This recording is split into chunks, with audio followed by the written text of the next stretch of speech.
Hey guys, this is the mind of Lilith, and thank you for joining me today as I take a deeper look into the most recent episode of Love and Marriage DC.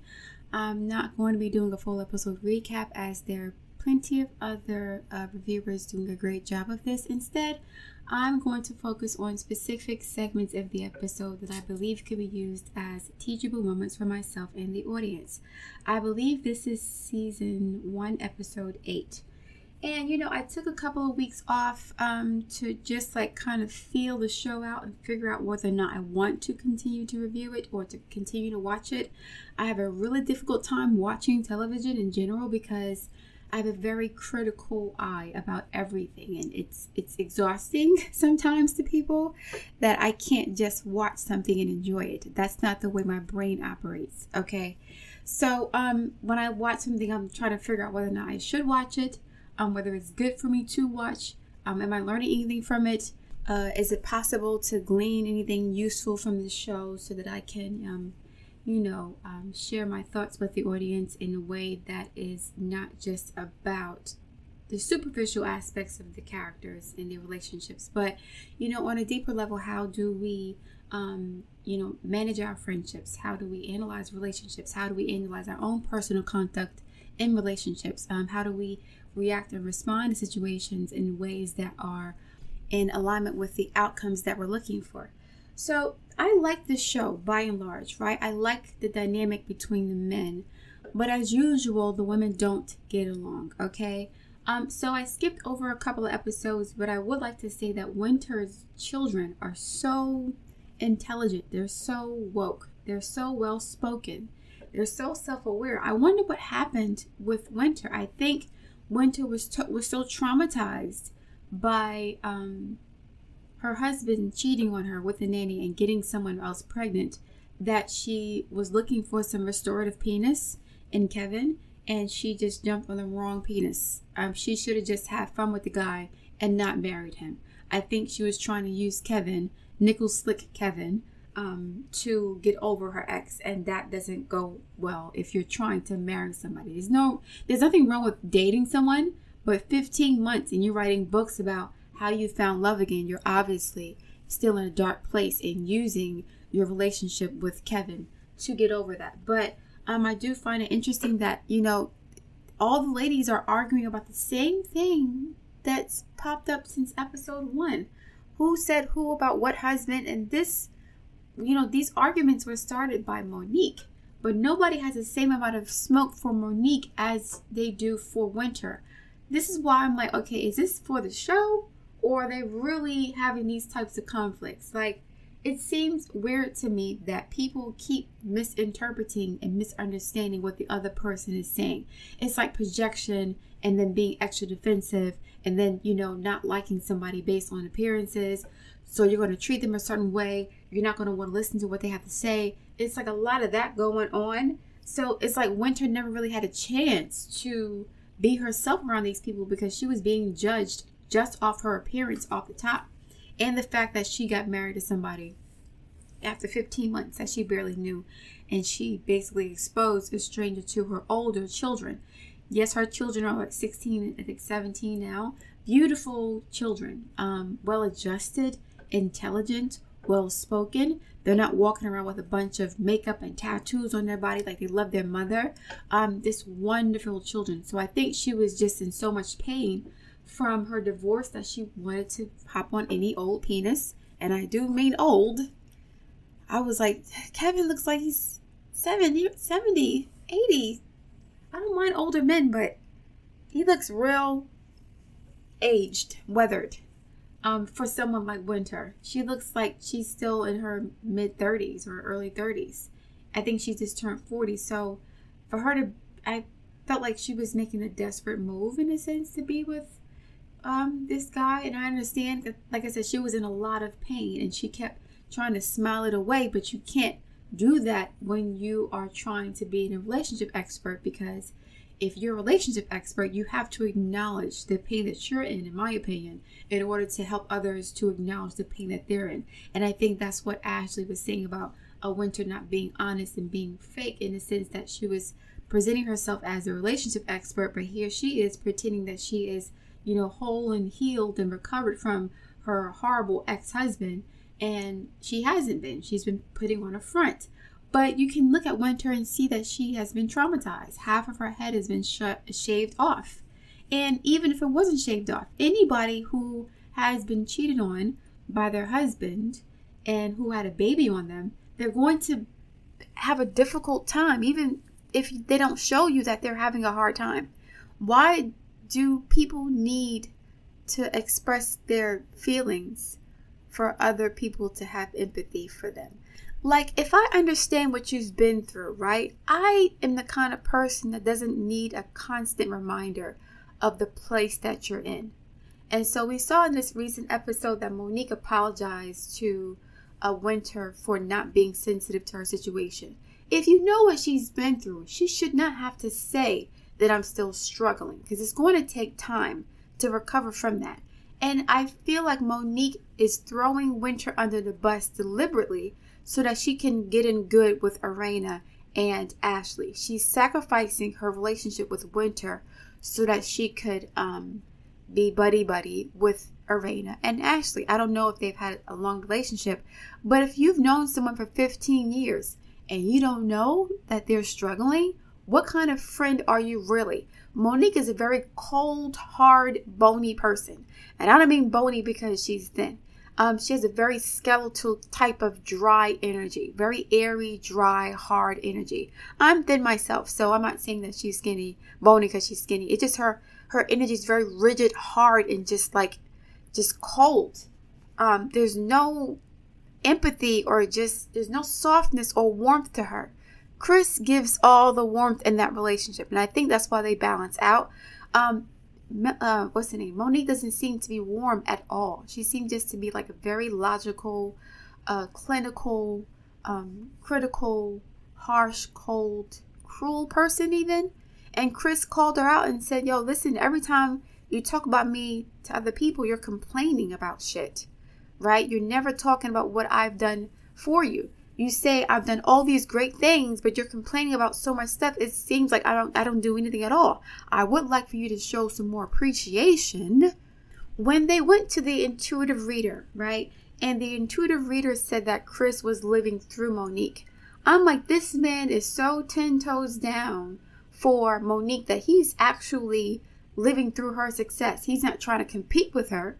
He's not trying to block her like Martell was doing with Melody. He is actually living vicariously through his wife. That's how much he loves her in a sense. But in the process of doing that, he's lost himself. And I think Monique wants him to become more masculine in the sense that he's not, looking to her to accomplish her goals. He's actually going out there and self-actualizing and manifesting his own destiny and his own desires, right?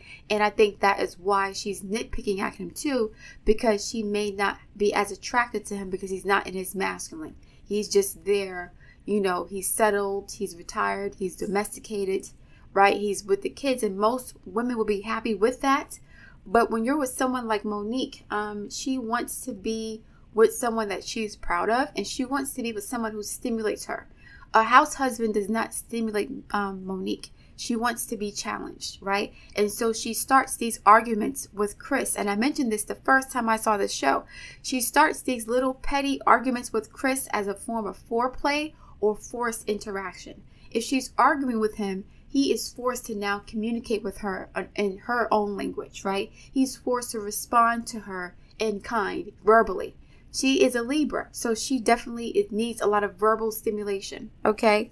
And she's not going to be as attracted to a man who's like a couch potato, who's like really settled and at peace with himself, who sees a calm, gentle, sweet man.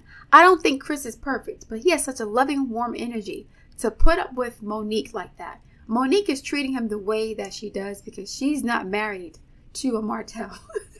She's not married to a monster. She's married to a good guy. So she kind of verbally and mentally abuses him, but she does that to all her friends. She's instigating mess with everybody. I don't know if she's doing it for the show, because it seems to be like, okay, if you're about this spiritual healing and peace and awareness and this, that, and the third, and, being wholesome and finding your true center, right? And being content with life. You sure like to start trouble and make a mess around you. Are you only satisfied or happy when other people are fighting? And it's weird because Monique takes accountability, but then on the flip side, she does the same thing again. So I felt bad for Winter crying to Monique and confiding in her. And Monique had this one dry tear. Well, I don't know what the tissue was for. She didn't give a damn. She did not give a damn about Winter's feelings and her struggles. Because if you really cared about someone that much, you could peep what was happening before she even mentioned it. You could see that she's struggling with stuff. Yes, Monique is busy. She has her own husband. She has children. She has businesses. But if my friend's, man had a baby on her and he was cheating, and I've known her for 15 years, I'm going to assume that she's going through a really, really rough time, right? And even if I didn't know, I would not use that as a low blow in an argument like Erana did. Erana and Winter were like comparing how shitty their husbands were. Erana was basically saying that even though my husband's shitty, he's not shitty enough to have a baby on me. And that was a low blow to Winter. That's an awful thing to say to another woman, okay?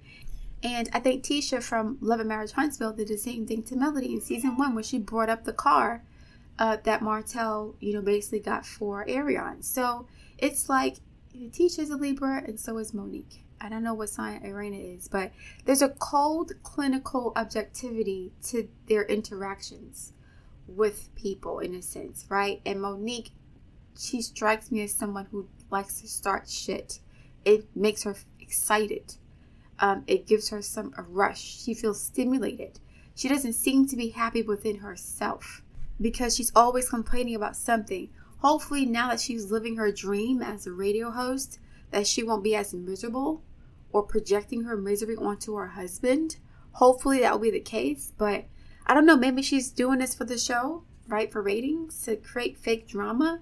But Chris did check her, and I like the fact that he checked her and said, listen, this is not going to happen. I'm not going to have you to keep disrespecting me the way that you keep disrespecting Winter. And that's basically not, he didn't say that, but that's what Monique is doing. She throws people under the bus to make herself look better. I feel like she's very insecure about something, and I don't know what that something is. But she's not happy. What's the point of, with the Erykah Badu dreads and the and the visits to Africa and the spiritual healing and cleansing and all this performative root work or shadow work, and you're still like creating chaos around you? That I would not want to be around Monique at all. And like I said, hopefully it's just for the show.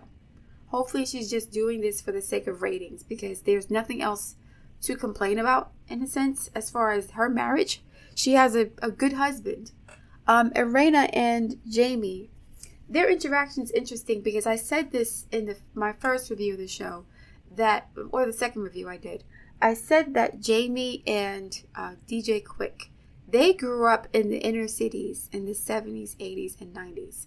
And these inner cities were jungles. So these men had to learn how to become steely, cold, and hard and survivalists in order to stay on the straight and narrow and do what they were supposed to do, to take care of themselves and their families.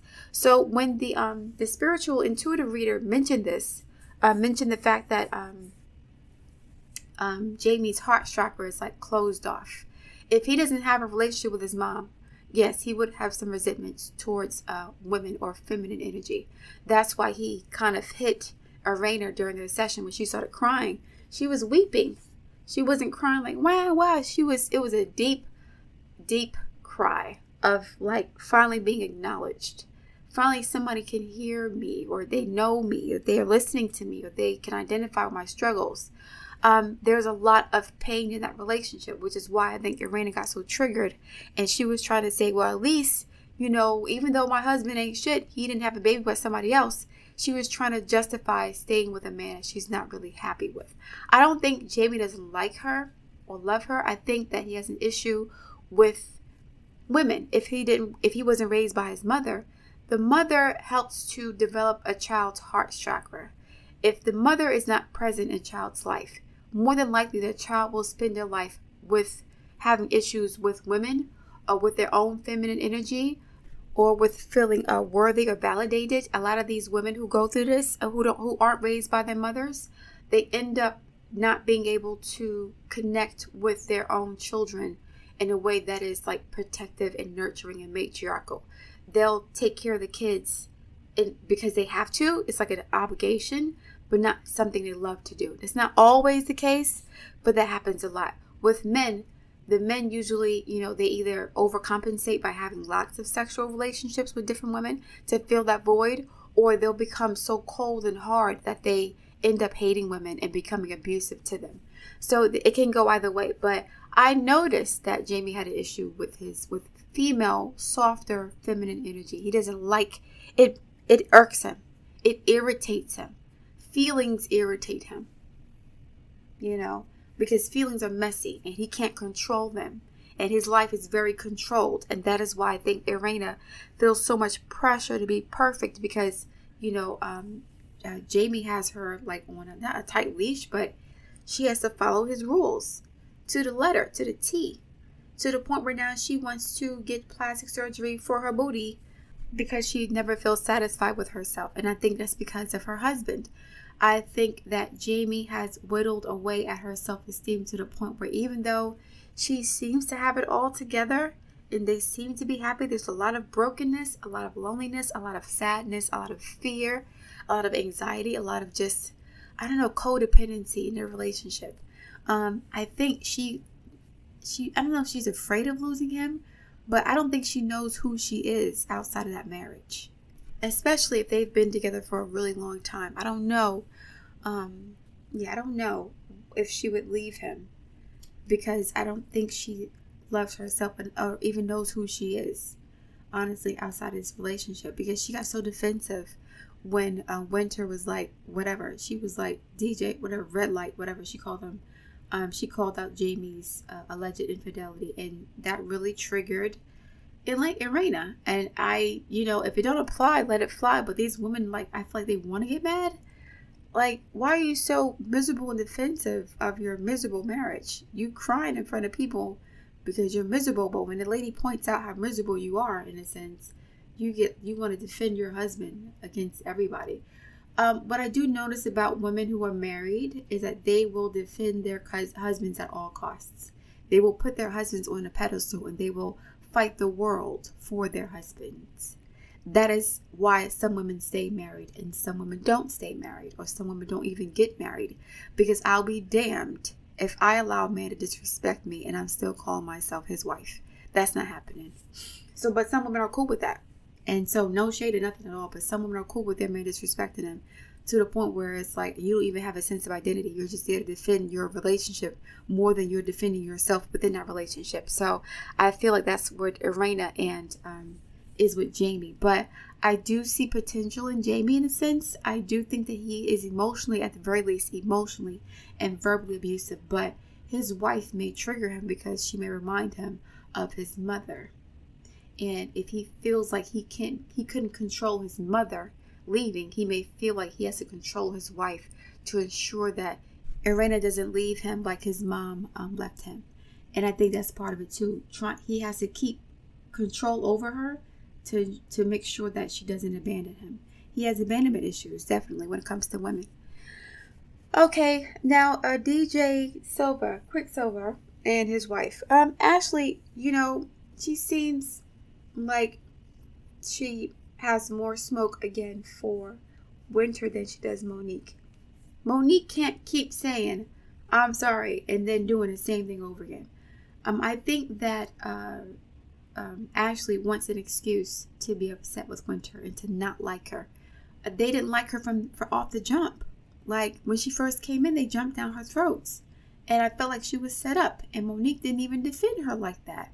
In fact, Monique made things worse by, like, spreading false rumors and miscommunicating what Winter said about their husbands, or sharing unnecessary information about their husbands with them. So Winter's assuming that she and Monique are okay friends. Like, we're cool, right? I can talk to you like my homegirl. I can say things to you that I wouldn't to the other women. And she may have insulted the women's husbands, but why did Monique take that information back to the ladies, right? She was insensitive about Monique, about Winter's divorce. She was insensitive about the dinner setting and her writing her own book about self-help and love and relationships when she went through a whole mess herself. There's a level of like, I don't give a fuck about you-ness when it comes to Monique. And that is why I'm like, I would never cry in front of Monique. I would never want to break. I don't even trust her. I wouldn't trust her with nothing. And for Winter to break down in front of her, thinking she had a real friend, and it's like, you just making mess. Like, I've been doing enough already, and now I have to go through this mess because of you? Awful. Just awful. I might say that Monique doesn't have good qualities. She seems to be a good mother. She seems to want to do better. That's always a good thing. But the constant nagging of Chris, the instigating mess with Monique, is she trying to be the super villain on this show? Like, what is happening right now?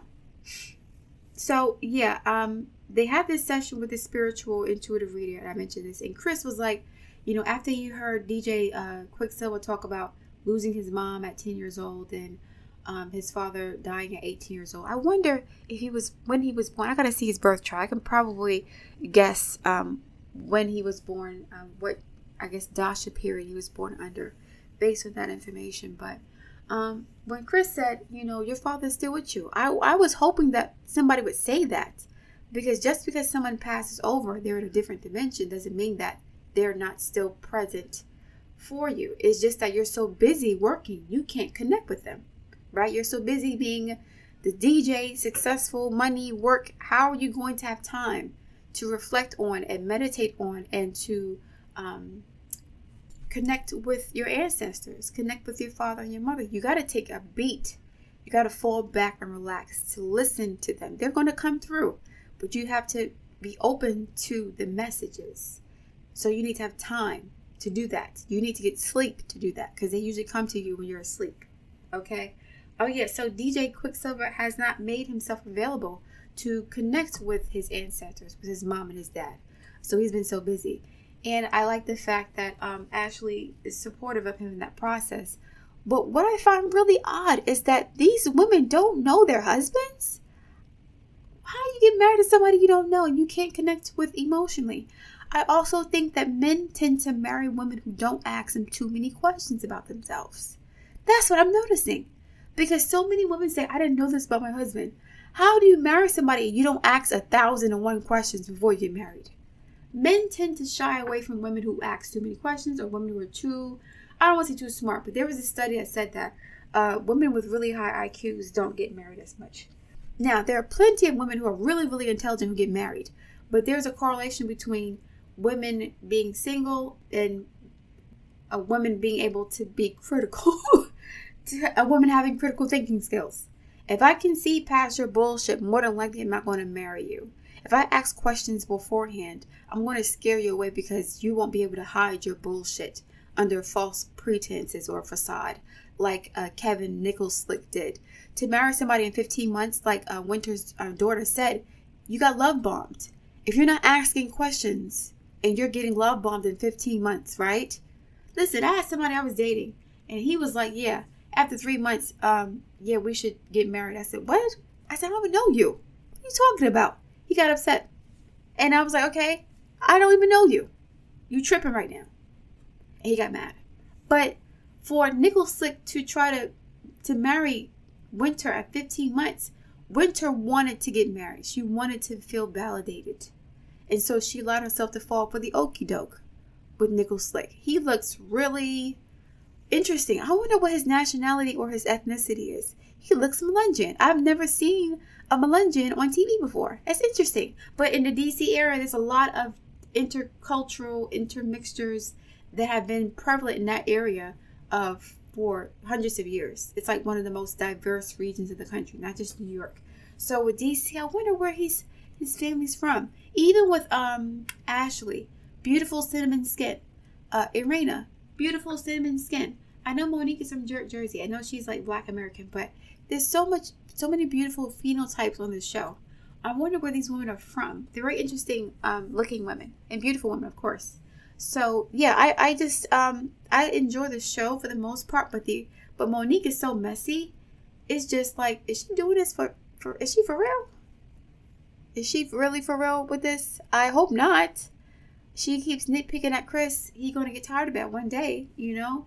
I can tell that he really loves her. I think that he likes the sparring. He likes her spark in that fire, right? He likes the fact that she's not too dependent on him and she's independent, right? She's always been independent, even when she was a stay-at-home mom. I think she always knew that that wasn't all she was, a stay-at-home mother. And some women are like that. Listen, you know, being a mother is only 2 houses on the astrological wheel per se, okay? There are 12 houses on the wheel, right? We are not just one thing. And I really appreciate the fact that women are embracing the other aspects of their identity outside of the home. And men are embracing their role within the home, right? The children are so adorable. Like I mentioned before, Monique and Chris's children are just adorable little babies. One of the babies said, "Me like saying me," because Chris was like, "Don't say me, say I." And the baby said, "Me like saying me." I was like, oh my God, that's so big. I love babies. He's adorable. They have adorable, intelligent, wonderful kids, and they have a great life. I just wish that Monique would stop nitpicking at Chris. But my opinion doesn't matter. I'm not in their household. I don't know who they are in real life. I'm just speaking my piece here. I do love Chris's energy. He's very warm and nurturing. I feel like Jamie looks exactly the same way he does now as he did when he was a little boy. I feel like his face hasn't changed, which to me indicates that he still has a lot of growing up to do emotionally. When it comes to DJ Quicksilver, I feel bad for him not having either of his parents, you know, in his life. Listen, man, the 80s and 90s and the 70s in DC, New York, Philly, Jersey, Baltimore, just was a bloodbath. Detroit, it's awful, just awful. And a lot of older Gen X, who was like the cast on the show, they had to raise their siblings. They had to raise themselves. A lot of Gen X, they had to like navigate through a war zone, going to school, going to work, taking care of their siblings, okay? Seeing drugs and alcohol and abuse and violence in the communities. Like as men, it was just, as women too, it was just awful. Like, you know, I listen to the documentaries, I read the books, I watch the documentaries too, on like Wayne Perry in DC and Rich Porter in New York, and this different in BMF gang in Detroit, and what was going on with Rick Ross in LA. Like the whole black community was like cratered by this drug epidemic. It's awful. And now we're like seeing these people who are war torn, essentially, trying to figure it out. Chris said, I'm trying to figure it out, but I don't know how to figure it out, right? And I wrote that statement down because that is basically what all the cast is going through. They're trying to create something that they haven't seen before, right? With Jamie and his wife, with Chris and his wife, with DJ. Like, these are people trying to, they're mapping out a new blueprint. They're starting new traditions.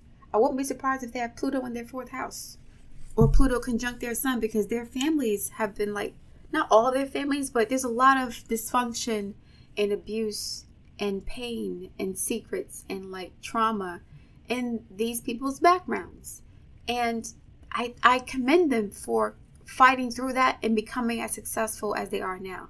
But now, because they've had this material success, they realize that there's a part of them that's empty, right? That's still empty. All these people are working through some form of trauma. And Monique is too. She's just taking it out on her husband. Like I said, hopefully as her dreams come true, she'll be less miserable and less messy. But like I said, I don't know if she's doing it for the show, but she's throwing Winter under the bus. Like, this lady went through a horrible ordeal. I don't know how long ago it was, but yet and still, like, why are you adding more drama to her life? Like, oh, I would not have confided in her. Like, where are Winter's real friends? Like, I like Winter's exchange with Tasha, right? Their conversations seem to be fluid, non-messy. People understand each other. People aren't misinterpreting each other. People aren't too defensive. It's like, did they create this dynamic on the show for more ratings and more drama? Like, come on, man. Do something else. We need to have another model for entertainment success.